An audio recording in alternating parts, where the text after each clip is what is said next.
বেগুন ভাজাটা তো সবাই জানেন মোটামুটি, তারপরও বলে দিচ্ছি। বেগুন ভাজাটার মধ্যে হলুদ মরিচ লবণ দিয়ে বেগুনটা মাখাবেন, কিন্তু বেগুনটা আগে একটু কেচে নেবেন, মাখাইয়া 10 মিনিট রেখে দিবেন।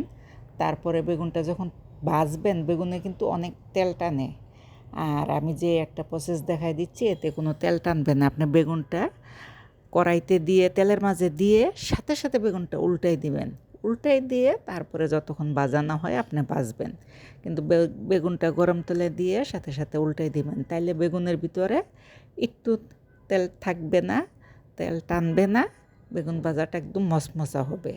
আরেকটা জিনিস করতে পারেন, আপনারা মশলা মাখানো বেগুনটা ময়দার মাঝে এপিট এপুট করে ভিজাইয়ে তারপরে গড়াইয়ে দিতে পারেন, সেই ক্ষেত্রে বেগুনটা অনেক মচমচা হয়। যদি মচমচা খেতে থাকেন চান, তাহলেও আপনার ময়দা দিলেও আপনার তেলটা বেশি টানবে না।